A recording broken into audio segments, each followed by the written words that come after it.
Y continuamos con más aquí en Radio Impacto 105.5 FM Corona, California, el 91.1 FM Pittsburgh, Texas y en los 1440 AM Santo Domingo, capital de la República Dominicana.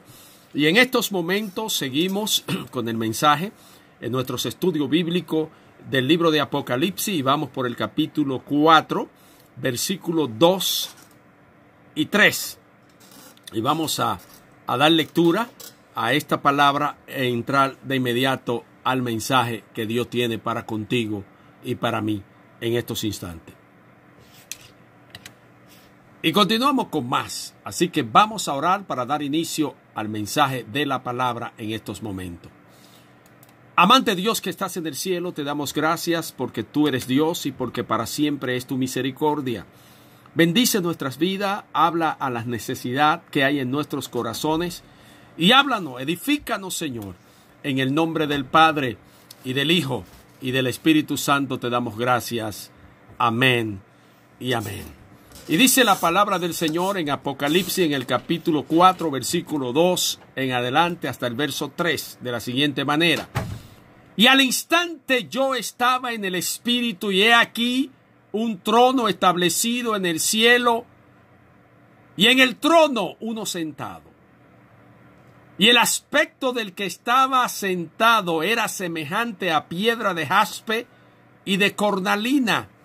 Y había alrededor del trono un arco iris, semejante en aspecto a la esmeralda, semejante en aspecto a la esmeralda. Y tenemos como tema en estos instantes el trono de Dios. El trono de Dios. Cuando el vidente entró por la puerta del cielo, le sobrevino un éxtasis. En el cielo vio un trono, a Dios sentado en él. El trono de Dios se menciona corrientemente en el Antiguo Testamento. Un profeta dijo: yo vi al Señor sentado en su trono y todo el ejército de los cielos estaba junto a él. Primer libro de Reyes, capítulo 22, verso 19. El salmista cantó: Dios se sienta en su santo trono. Salmos capítulo 47, versículo 8. Isaías vio al Señor sentado en un trono alto y sublime. Isaías capítulo 6, verso 1. En el Apocalipsis se menciona el trono de Dios en todos los capítulos, menos, escúcheme bien, menos en el capítulo 8, en el capítulo 2 y en el capítulo 9. Pero en todos los capítulos del libro de Apocalipsis aparece, aunque sea en una ocasión, en una mención, el trono de Dios. El trono de Dios está plasmado en el libro de Apocalipsis, dando a entender la importancia del trono de nuestro Padre Celestial, del trono divino del Salvador y de su majestad. El trono de Dios representa su majestad. Perdón. Cuando le preguntaron a Handegger cómo había podido escribir el Mesías, respondió: vi abrirse los cielos y a Dios en su gran trono blanco. Juan vio a uno sentado en el trono. Aquí hay algo muy interesante. Juan ni siquiera intenta describir a Dios como una figura humana. Absolutamente no lo presenta como una figura humana, aunque sabemos que Jesucristo es 100% humano, 100% Dios. Hay un cuerpo humano sentado a la diestra de Dios el Padre, pero Juan quiere presentar la parte divina de ese trono y a ese sentado.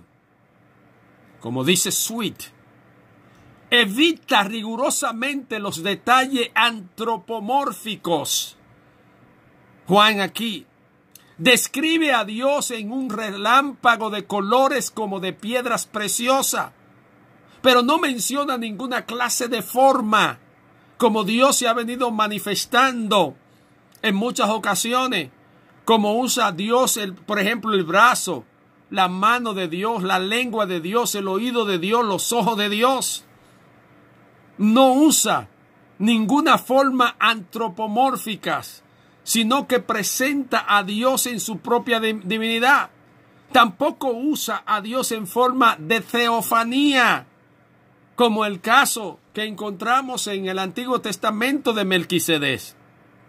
No, es la manera bíblica de ver a Dios en términos de luz. Usa esa luz. Las epístolas pastorales describen a Dios como el que mora en una luz inaccesible. De acuerdo a 1 de Timoteo, capítulo 6, verso 16. Y muchos antes, el salmista había dicho que Dios se cubre de luz como de un vestido. Salmo 104, versículo 2. El que se cubre de luz como de vestidura que extiende los cielos como una cortina. Juan ve su visión en términos de los destellos luminosos que relumbran las piedras preciosas. No sabemos con exactitud cuáles eran esas piedras. Podemos conjeturar, como algunos de los exégetas y como algunos de los escritores y otros de los comentarios bíblicos e historiadores que tratan de presentar algún tipo de piedra y quizá dan un acercamiento, pero a la final no sabemos. Todo lo que podemos hacer es simplemente conjeturas. Es conjeturas. Porque no sabemos cuál era esa piedra. Los tres nombres que se le dan aquí son jaspe, sardónices y esmeralda. Una cosa es segura. Estas eran las piedras más preciosas. Es tal, escúcheme bien, que Platón menciona las tres juntas como representativas de las piedras preciosas. Platón, antes de Jesucristo, menciona estas tres piedras, que son las tres piedras que menciona Juan en Apocalipsis.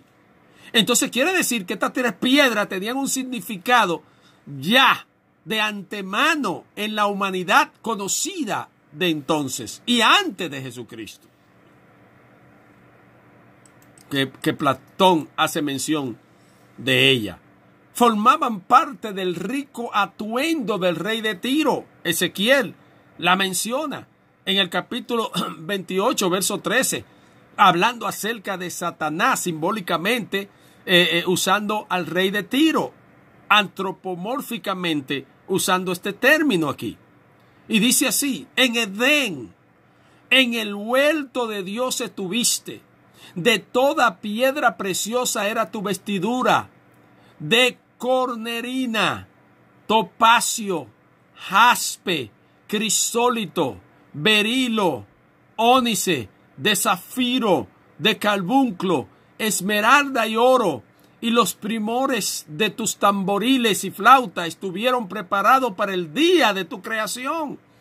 Esto fue el día que Dios creó a Satanás, que era ángel de luz, Lucifer, pero se convirtió en adversario, que significa Satanás, que hoy nosotros le llamamos diablo, que es atribuido por los miembros de la iglesia primitiva. Estaban entre las piedras preciosas del pectoral del sumo sacerdote. En Éxodo, en el capítulo 28, verso 17, y lo llenarás de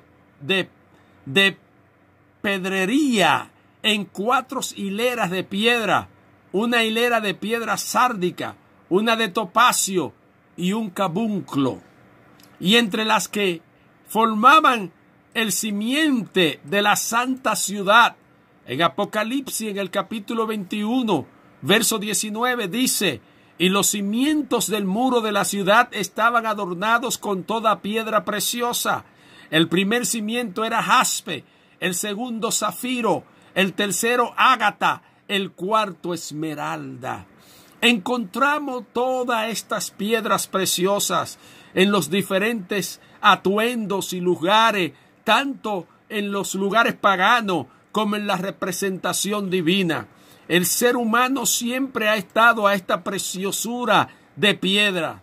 Ahora, el jaspe es ahora una piedra opaca, sosa, pero en el mundo antiguo parece que se daba este nombre al cristal de roca translucido, era que se le daba, por el que la luz pasaba con un fulgor que casi deslumbraba. Miren el misterio que hay aquí. Algunos creen que aquí quiere decir diamante. Algunos creen. No sabemos. Eso es una suposición simplemente, pero vamos a oír lo que dicen los exégetas. Algunos exégetas creen que eso era diamante. No tenemos a ciencia cierta que sea así, pero es una teoría. Y la teoría es un pensamiento especulativo puramente racional, independiente de toda aplicación. La suposición puede ser bien posible, pero es una suposición. Las sardónices, así llamada porque se decía que se encontraba principalmente cerca de Sardes, la ciudad de Sardis, que producía esta piedra, era roja de sangre y se usaba con frecuencia para grabar en ella, y puede que corresponda a la moderna cornalina, de donde proviene también el coral. Según Dry, es el ágata de color amarillento con zona más o menos oscura. La esmeralda es muy posible que corresponda a la esmeralda verde de nuestros tiempos. Ahora bien, ¿por qué esta piedra? ¿Por qué en la luz tiene que venir estas piedras? ¿Por qué estas piedras están allí? Vuelvo al verso. Y al instante yo estaba en el Espíritu, dice Juan.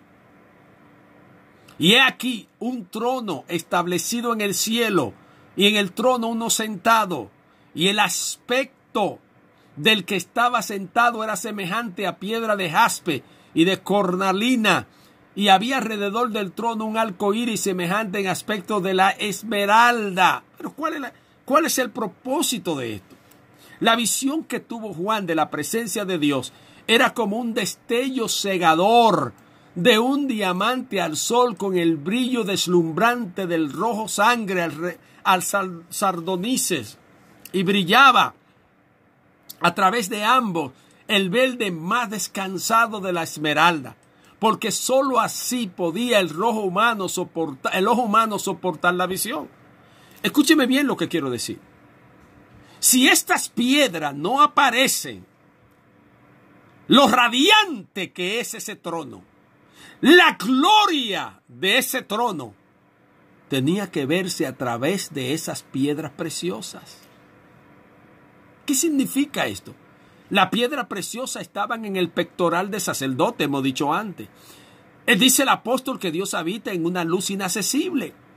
Entonces necesitamos mecanismos para poder llegar a esa luz inaccesible que Dios establece.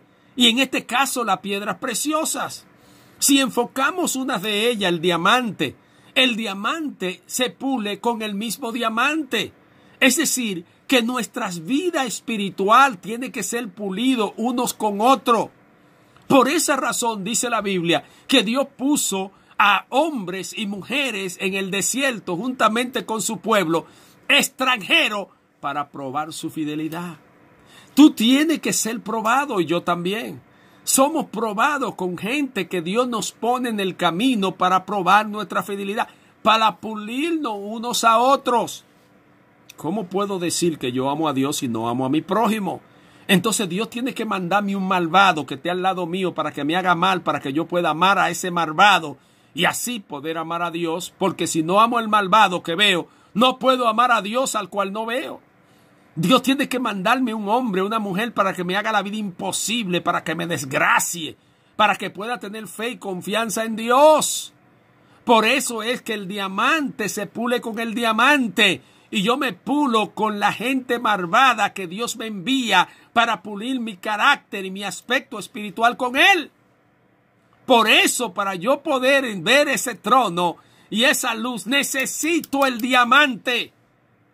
Necesito esas piedras para que a través de esas piedras la luz radiante sea un poco opaca, porque si no, tendré que cubrir el rostro como Moisés cuando descendió. ¿Se acuerdan? Del monte. Tuvieron que cubrirle el rostro porque le brillaba, porque estaba en la presencia de Dios y los hombres no podían ver el rostro de Moisés por la gloria de Dios que estaba en él.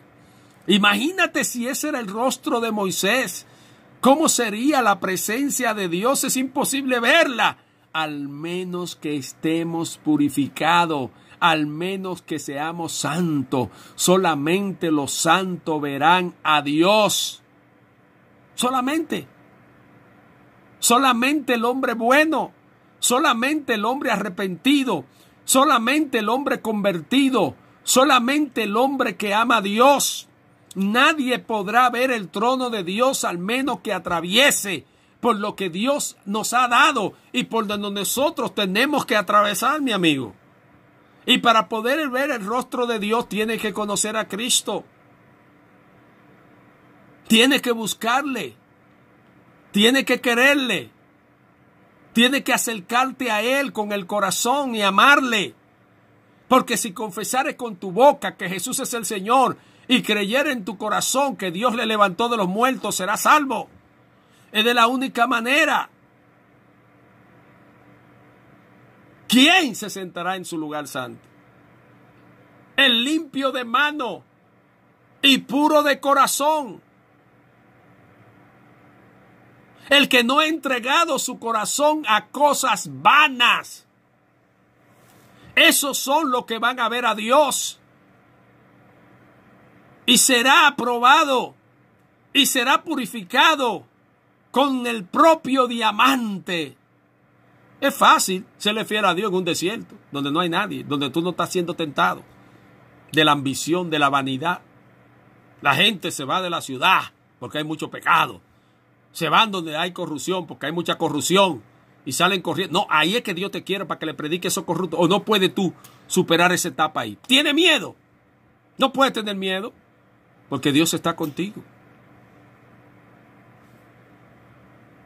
Bien puede ser que el jaspe represente la insoportable luminosidad de la pureza de Dios.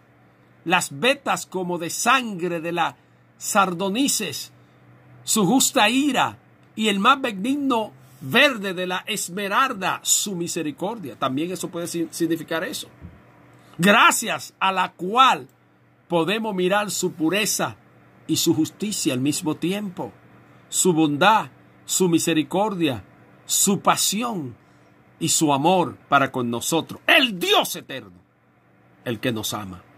Por lo tanto, en estos momentos, mi amigo que me escucha, mi amigo que no conoce al Señor, mi amigo que quiere ir al trono de la presencia de Dios, pero no podrá llegar a Él si no te convierte y acepta a Jesús como tu Señor y Salvador.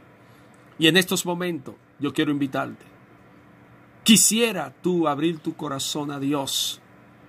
Quiero orar por ti. Quiero pedir a Dios por tu vida, por tu alma, por tu corazón.